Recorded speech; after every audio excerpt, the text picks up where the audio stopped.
बहू, मैंने अपनी जिम्मेदारी निभा ली, अब तुम्हारी बारी है। जब तक जिंदा हैं ये जिम्मेदारियां कभी खत्म नहीं होंगी, इनसे खुद को ही अलग करना होगा। सुधाकर जी अपनी पत्नी मंजू जी को यह सब समझा रहे थे। मंजू जी, आपकी बात समझ रही हूँ, लेकिन अब इस हालत में कैसे मुंह मोड़ लूँ? आप मना कर दीजिए, अगली बार हम लोग चलेंगे। मंजू जी ने सुधाकर जी को कहा। सुधाकर जी, अगली बार? तुम्हारा ये अगली बार कब आएगा? रिटायर हुए मुझे भी अब 2 साल हो चुके हैं, लेकिन तुम अभी भी रिटायर नहीं होना चाहती। बहुत कर लिया, पहले माँ पापा और भाई बहनों की जिम्मेदारियाँ निभाई, फिर बच्चों की जिम्मेदारियाँ निभाई, और अब बच्चों की जिम्मेदारी भी निभाना पड़ रहा है। जिम्मेदारी के जाल ने तुम्हें जकड़ लिया है, तुम खुद उससे आज़ाद होना नहीं चाहती हो। मुझे क्या, लेकिन आज के बाद मेरे सामने यह रोना मत लेकर बैठ जाना कि तुम्हारी जिम्मेदारी कभी खत्म नहीं होती और तुमको कहीं घुमाने भी नहीं ले गया। सुधाकर जी ने गुस्से से बोला और अपनी छड़ी उठाई और बाहर चले गए। सुधाकर जी के जाने के बाद मंजू जी मायूस हो गई और सोचने लगी, सची तो कह रहे हैं, जब भी इन्होंने घूमने का प्लान बनाया तो किसी न किसी जिम्मेदारी की वजह से उन्हें प्लान बदलना पड़ा। सुधाकर जी और मंजू जी की शादी को 30 साल से भी ज़्यादा हो चुके हैं। घर की बड़ी बहू के रूप में मंजू ने हमेशा सुधाकर जी के साथ अपनी जिम्मेदारी ईमानदारी से निभाई। 2 नंदे और देवर के साथ सास ससुर सभी का अच्छे से ख्याल रखा। कभी अपने बारे में सोचने का समय ही नहीं मिला उन्हें। जब तक नंदों और देवरों की जिम्मेदारी से मुक्त हुए, 2 बच्चों की परवरिश की जिम्मेदारी आ गई।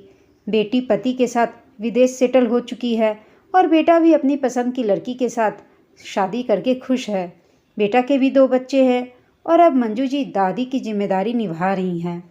सुधाकर जी 2 साल पहले ही रिटायर हो गए हैं और अब वो चाहते हैं कि पति की जिम्मेदारी भी वो निभाएं, इसलिए वो घूमने का प्लान बनाते हैं। लेकिन मंजू कभी बहू पोता पोती की देखभाल, कभी बहू की मीटिंग्स, कभी बेटे का प्रमोशन और भी ना जाने क्या क्या जिम्मेदारियों के चलते मंजू जी घर से बाहर निकल ही नहीं पा रही थी। इस बार सुधाकर जी ने अपने मित्र के साथ घूमने का प्लान बनाया, लेकिन कल ही बहू ने बताया कि उसे कुछ ज़रूरी मीटिंग्स के लिए 3 दिन के लिए बाहर जाना है, तो बच्चों की जिम्मेदारी उनकी दादी मंजू जी की थी, इसलिए उन्होंने सुधाकर जी को मना कर दिया। बात तो सुधाकर जी ठीक कह रहे हैं, आखिर कब तक जिम्मेदारियों को निभाऊं? अब हमें भी अपने लिए समय चाहिए। मैं बहू से कह देती हूँ कि कुछ दिनों के लिए अपनी मम्मी को बुला ले। मंजू जी यही बात करने बहू के कमरे में गईं तो अपना नाम सुनकर वहीं थम गईं। उनकी बहू फ़ोन पर बात कर रही थी।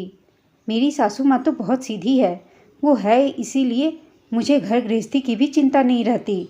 अरे, उनको मज़ा आता है इन सब में, मैं तो आराम से उन पर जिम्मेदारी छोड़कर मज़े करती हूँ। ऑफिस टूर के नाम पर न जाने कितनी बार घूमने भी जा चुकी हूँ। मीटिंग तो 1 दिन की रहती है और बाकी के दिन मस्ती। सच में वो हैं तो सब मुमकिन है, बस प्यार से उन्हीं जिम्मेदारी की तरफ कर दो और वो खुशी खुशी सब कर देती हैं। कुछ भी बोल दो एक बार तो वो राजी हो जाती हैं। उनकी वजह से ही हमको बच्चों की चिंता नहीं रहती। हाँ, बीच बीच में पापा जी को दौरे पड़ते हैं और घूमने का प्लान बनाते हैं, लेकिन तब भी मैं कोई ना कोई जिम्मेदारी उन पर डाल ही देती हूँ और वो बेचारे अपने प्लान को आगे के लिए बढ़ा देते हैं। मुझे समझ नहीं आता कि अब इस उम्र में क्या करेंगे घूमकर। अरे, चुपचाप घर पर बैठे और घर संभालें। इनके घूमने के चक्कर में कहीं लेने के देने ना पड़ गए तो कौन उनकी देखभाल करेगा? इसलिए उनके प्लान हर बार पानी फेर दिया करती हूँ, या यूँ कहे कि जिम्मेदारियाँ डाल देती हूँ उन पर। बहू की बात सुन मंजू जी सन्न रह गई। रात को खाना खाते समय मंजू जी ने सबको बताया, मैं और सुधाकर जी घूमने जा रहे हैं। ये सुनते ही सुधाकर जी खुश हो गए, लेकिन बहू नाराज़ हो गई। मम्मी जी, आप घूमने कैसे जा सकती हैं? आपके ऊपर घर की जिम्मेदारी है। मंजू जी, बहू, मैंने अपनी जिम्मेदारी निभा ली, अब तुम्हारी बारी है। मैंने अपनी घर गृहस्थी की जिम्मेदारी बहुत अच्छे से निभाई है। उम्मीद करती हूँ कि तुम भी परिवार की जिम्मेदारी अच्छे से निभाओगी और कुछ परेशानी लगे तो अपनी मम्मी को बुला लेना। बहू, सास होने के नाते एक नसीहत देती हूँ, रिश्तों की जिम्मेदारी ईमानदारी से निभाया करो। अगर एक बार विश्वास टूट गया तो जुड़ने के बाद भी निशान नहीं जाते। मंजू जी की बात सुन बहू समझ गई कि मम्मी जी ने उसकी सभी बातें सुन ली हैं। एक दूसरे के प्रति जिम्मेदारी निभाने के लिए मंजू जी सुधाकर जी के साथ घूमने चली गई। सच है, घर की जिम्मेदारियां कभी खत्म नहीं होती, लेकिन इंसान को खुद के लिए भी समय निकालना ज़रूरी होता है। दोस्तों, आपको यह कहानी कैसी लगी हमें कमेंट करके अवश्य बताइएगा।